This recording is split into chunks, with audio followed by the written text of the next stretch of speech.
Hi. Now let's continue about cardiovascular physiology and especially cardiac cycle.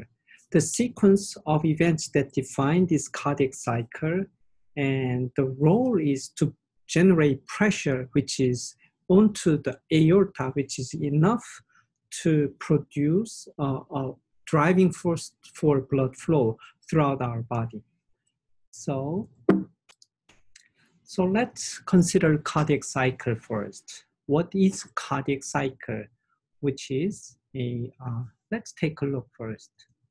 So this is a beating heart, and you can see these are right atrium and right ventricle, and left atrium, left ventricle. You can see the valve opens up and closes down. This is pulmonary artery, and pulmonary valve opens up, and you can see how the rhythmical this is. It's about like one hertz, right?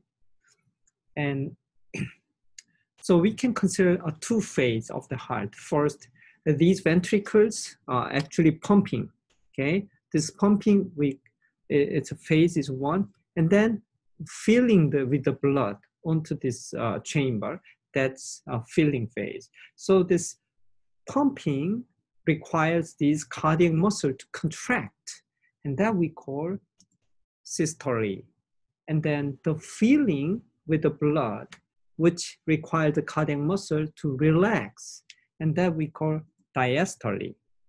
So here I want you to focus more on the left side of the heart, because they are both very similar, but in terms of importance, the left side is in charge of systemic circulation. So you can see this left atrium, and there's a mitral valve and left ventricle, and pass it to the aorta through aortic valve. So the cardiac cycle is really a pumping and filling of the heart by contraction and relaxation of the heart muscle. So let me go through step by step about how cardiac conduction and is involved in cardiac cycle. So first of all, automatic activation of action potential at the SA node, which resides within this right atrium. Remember that? That's where sinoatrial node exists.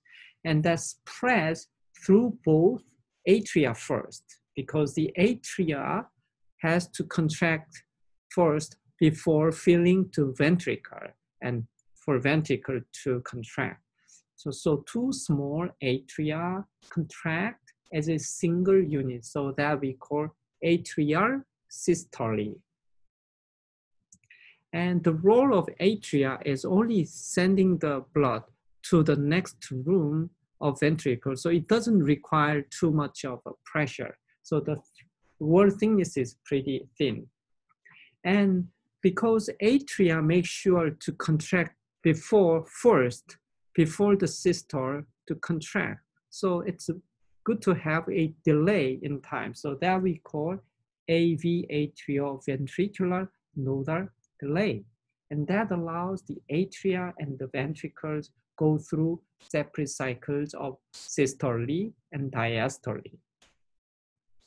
And now let's see one more time. After late diastole, when things are relaxed, and now you see this gray colored one means a cardiac conduction. So that atria start to contract, so that atrial systole, and then once the blood fills into the ventricles, and the ventricle will contract. Okay, that contraction eventually opens up the valve to the outside. That's we call a ventricular rejection.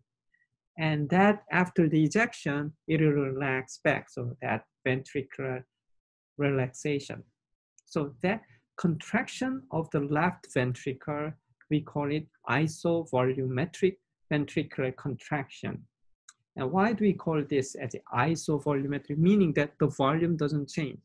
This ventricle has two valves, especially left ventricle, coming from left atrium to left ventricle. There's a mitral or bicuspid valve.